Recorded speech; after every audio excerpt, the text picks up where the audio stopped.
ഇന്ന് കിഡ്നി രോഗം വളരെ അധികം കൂടുതലുള്ളൊരു കാലമാണ്.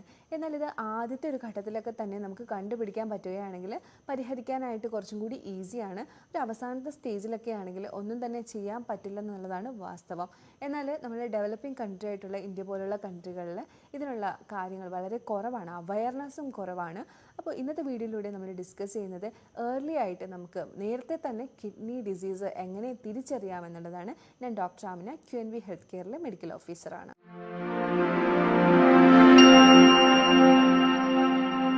ഡെവലപ്ഡ് കൺട്രി ആയിട്ടുള്ള അമേരിക്ക പോലുള്ള കൺട്രികളിലൊക്കെ എപ്പോഴും ഈ ഒരു മാമോഗ്രാം ആയാലും ബ്രസ്റ്റ് ക്യാൻസറൊക്കെ നിർണ്ണയിക്കാനുള്ള മാമോഗ്രാം ആയാലും മറ്റുള്ള ടെസ്റ്റുകളൊക്കെ ആയാലും 2 months ഇടവിട്ടൊക്കെയാണ് ചെയ്യിപ്പിക്കുന്നത്. അതുകൊണ്ട് തന്നെ ഈ അപകടകരമായിട്ടുള്ള ഡിസീസ് പോലെയുള്ള കിഡ്നി ഡിസീസ്, ബ്രസ്റ്റ് ക്യാൻസർ ഇതൊക്കെ പെട്ടെന്ന് തന്നെ പെട്ടെന്ന് തന്നെ കണ്ടുപിടിച്ച് പെട്ടെന്ന് തന്നെ ക്യൂർ ചെയ്യുന്നു. ആരും അങ്ങനെ സഫറിങ് അല്ല. എന്നാൽ ഇന്ത്യ പോലെയുള്ള നമ്മുടെ രാജ്യത്തൊക്കെ 4th സ്റ്റേജിലാണ് ഇപ്പോൾ ബ്രസ്റ്റ് ക്യാൻസർ ആയാലും കിഡ്നി ആണെങ്കിൽ അങ്ങ് ലാസ്റ്റ് സ്റ്റേജിലൊക്കെയാണ് കിഡ്നി ഫെയിലിയറൊക്കെ അറിയുന്നത്. അതുകൊണ്ട് തന്നെ ആളുകൾ ഒത്തിരി സഫറിങ് ആണ്. എന്നാൽ നമ്മുടെ കിഡ്നിയുടെ കാര്യം പറയുമ്പോൾ അതിൻ്റെ ഹെൽത്ത് നിർണ്ണയിക്കാനായിട്ട് നമുക്ക് ഈസി ആയിട്ടുള്ള കുറച്ച് മെത്തേഡ്സൊക്കെ അവൈലബിൾ ആണ്. കിഡ്നിയുടെ കാര്യം പറയുമ്പോൾ പ്രത്യേകമായി പറയണം, കിഡ്നി ഡിസീസ് എന്ന് പറയുന്നത് അതിൻ്റെ ഒരു ഡാർക്ക് സൈഡ് എന്ന് പറയുന്നത് ഒരു ഐസ്ബർഗ് പോലെയാണ്. അതിൻ്റെ ഒരു സിംറ്റംസ് എന്ന് പറയുന്നത് പെട്ടെന്ന് നമുക്ക് അറിയാൻ പറ്റില്ല. കിഡ്നി പേഷ്യൻസ് അറിയില്ല. കാര്യം ഐസ്ബർഗ് തിയറി എന്ന് പറയുമ്പോൾ മുകളിൽ ഒരു കുറച്ച് മാത്രമേ നമുക്ക് അറിയാൻ പറ്റുള്ളൂ. ബാക്കി സിംറ്റംസ് എല്ലാം ഒരു വെള്ളത്തിനടിയിൽ മുങ്ങിക്കിടക്കുന്ന പോലെയാണ്. മുകളിൽ കുറച്ച് മാത്രമേ നമ്മൾ കാണുന്നുള്ളൂ. അത് തന്നെ നോട്ടീസബിൾ ആയിരിക്കില്ല ആദ്യമൊന്നും. അപ്പോൾ അതുകൊണ്ട് തന്നെ കിഡ്നി പേഷ്യൻസിനെ നമുക്ക് ആദ്യം തന്നെ തിരിച്ചറിയാൻ പറ്റില്ല എന്നുള്ളതാണ്. ഇങ്ങനെ ആദ്യത്തെ സ്റ്റേജിൽ തിരിച്ചറിയാൻ പറ്റാതെ വരുന്നത് പിന്നീട് പതുക്കെ അത് 2nd സ്റ്റേജ് ആവുകയും 3rd സ്റ്റേജ് ആവുകയും അത് അങ്ങ് എൻഡിലെത്തുകയും ചെയ്യുന്നത് പിന്നെ ഡയാലിസിസിലേക്കാണ് പോകുന്നത്. പിന്നീട് ഒരു തിരിച്ചു വരവ് സാധ്യമല്ല എന്നുള്ളതാണ്. കിഡ്നി ഡിസീസ് കൂടുതലായിട്ടും കണ്ടുവരുന്നത് ആഫ്റ്റർ ഡയബറ്റീസ് അല്ലെങ്കിൽ എന്തെങ്കിലുമൊക്കെ മെഡിസിൻ എടുത്തതിന് ശേഷം, എന്തെങ്കിലുമൊക്കെ വലിയ ട്രീറ്റ്മെൻറ്റുകൾ ചെയ്തതിന് ശേഷം.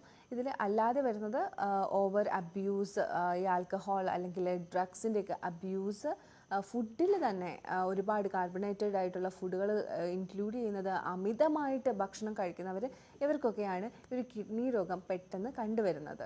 അപ്പോൾ എന്തൊക്കെ പറഞ്ഞാലും കിഡ്നി രോഗം എന്ന് പറയുന്നത് ഒരു രോഗിക്കും കുടുംബത്തിനും ഒരുപാട് വേദന നൽകുന്ന ഒരു അവസ്ഥ തന്നെയാണ്. കാര്യം ഡയാലിസിസിനൊക്കെ കൊണ്ടുപോകുന്ന സമയത്തായാലും ഒരു ജേർണി എന്ന് പറയുന്നത് ഒത്തിരി ഹാർഡാണ്. അപ്പോൾ ഇതിലേക്ക് ഇത്രയും ഹാർഡായിട്ടുള്ള കിഡ്നി ഡിസീസ് വേഴ്സ് ആവാതിരിക്കാനായിട്ട് നമുക്ക് കുറച്ച് മെത്തേഡ്സ്, നമുക്ക് കുറച്ച് കാര്യങ്ങൾ ഫോളോ ചെയ്യാവുന്നതേ ഉള്ളൂ. അതിൽ ആദ്യം തന്നെ ഒരു 25 വയസ്സിന് ശേഷം നിങ്ങൾ വൺസ് ഇൻ എ ഇയർ എങ്കിലും EGFR, estimate glomerular filtration rate, അതായത് നമ്മുടെ കിഡ്നിയിലെ നെഫ്രോൺസ് ആണ് ഈ ഒരു യൂറിൻ ബ്ലഡിൽ നിന്ന് അരിച്ച് എടുക്കുന്നത്. അപ്പോൾ അത് അരിച്ച് എടുക്കുന്ന റേറ്റാണ് ഇവിടെ നമ്മൾ കണക്കാക്കുന്നത്. അപ്പോൾ രക്തത്തിൽ നിന്ന് ഒരു പ്രത്യേക രീതിയിൽ ട്യൂബ്യൂൾസിനകത്ത് അബ്സോർപ്ഷനും അതുപോലെ തന്നെ സെക്രീഷനും ഒക്കെ നടന്നുകൊണ്ട് അതിനകത്ത് കുഞ്ഞു ട്യൂബ്യൂൾസ് ഉണ്ട്. അതിനകത്ത് ഇത്രയും വലിയ പ്രവർത്തനം നടന്നുകൊണ്ടുണ്ടാകുന്ന ഈ ഒരു ഗ്ലോമറുലാർ ഫിൽട്രേറ്റ്, അതിൻ്റെ റേറ്റ് അളക്കുന്ന ഒരു മെത്തേഡാണ് EGFR എന്ന് പറയുന്ന ഈ ഒരു എസ്റ്റിമേറ്റ് ഗ്ലോമറുലാർ ഫിൽട്രേഷൻ റേറ്റ് എന്ന് പറയുന്നത്. ഈ EGFR 90-ൽ കൂടുതലായിരിക്കണം. 90-ൽ കൂടുതലല്ല, ഇത് 60-ക്കും 90-ക്കും ഇടയിലാണെങ്കിൽ 3rd ഗ്രേഡ് കിഡ്നി ഫെയിലിയർ ആയിരിക്കും ആ മനുഷ്യനുള്ളത്.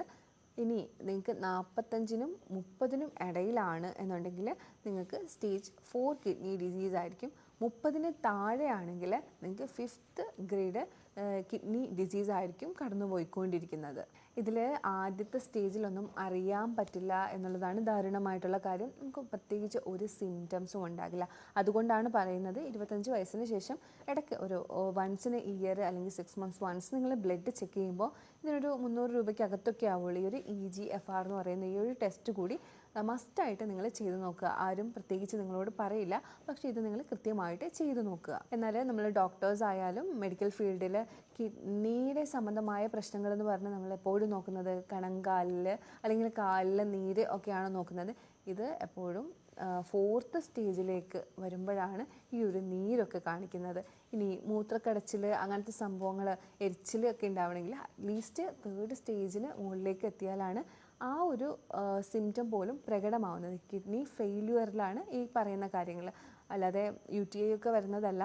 കിഡ്നി ഫെയിലിയർ ഉണ്ടാകുന്ന ആളുകൾക്ക് മൂത്രക്കടച്ചിൽ അതുപോലെ എരിച്ചിലൊക്കെ വരണമെങ്കിൽ ഒരു 3rd സ്റ്റേജിന് മുകളിലേക്ക് എത്തിയാലേ മനസ്സിലാവുള്ളൂ. അതുകൊണ്ട് തന്നെ ഇത് കണ്ടുപിടിക്കാനായിട്ട് ഒത്തിരി ബുദ്ധിമുട്ടാണ്. അതുകൊണ്ടാണ് ഞാൻ പറഞ്ഞത് ഈ ഒരു ടെസ്റ്റ് മസ്റ്റായിട്ട് ചെയ്യണം എന്ന്. ഇനി ചെയ്യാൻ പറ്റുന്ന ഒരു ടെസ്റ്റാണ് യൂറിൻ ആൽബുമിൻ ക്രിയാറ്റിനിൻ റേഷ്യോ. ഇതങ്ങനെ അധികം ആരും ചെയ്യിപ്പിക്കുന്ന ടെസ്റ്റല്ല. ഇത് 30-ൽ കൂടുതൽ വരുന്നുണ്ടെങ്കിൽ കിഡ്നി ഡാമേജ് ആണ്.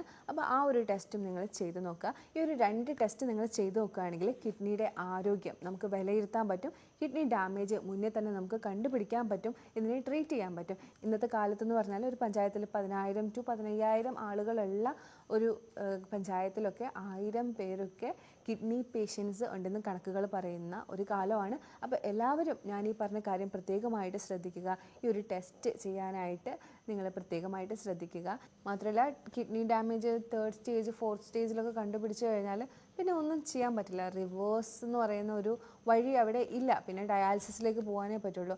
അതുകൊണ്ട് തന്നെയാണ് ഞാൻ പറയുന്നത് ഈ ഒരു 1-2 സ്റ്റേജിലൊക്കെയാണ് നമ്മൾ കണ്ടുപിടിക്കുന്നതെങ്കിൽ നമുക്ക് എന്തെങ്കിലുമൊക്കെ സപ്പോർട്ടീവായിട്ട് ചെയ്ത് മാനേജ് ചെയ്തൊക്കെ കൊണ്ടുവരാൻ പറ്റും.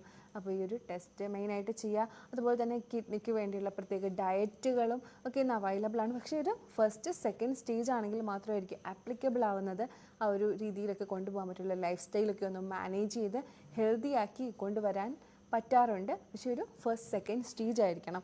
അപ്പോൾ അതിലേക്ക് പോകാനായി അനുവദിക്കാതെ ഈ ഒരു നോളജ് നിങ്ങൾ യൂസ് ചെയ്യുക. അപ്പോൾ ഈ ഒരു നോളജ് നിങ്ങൾക്ക് യൂസ്ഫുൾ ആയി എന്ന് തന്നെയാണ് ഞാൻ വിചാരിക്കുന്നത്. ഇനി നിങ്ങൾക്ക് ഇതിനെക്കുറിച്ച് എന്തെങ്കിലും ഡൗട്ട് ഉണ്ടെങ്കിൽ നിങ്ങൾക്ക് ഈ കാണുന്ന നമ്പറിലേക്ക് കോൺടാക്ട് ചെയ്യാവുന്നതാണ്. നമുക്ക് ഓൺലൈൻ കൺസൾട്ടേഷനും അവൈലബിൾ ആണ്. Thank you for watching my video. ഇനി ഒരു വീഡിയോയിലേക്ക് കാണുന്നവരേക്ക് ബൈ.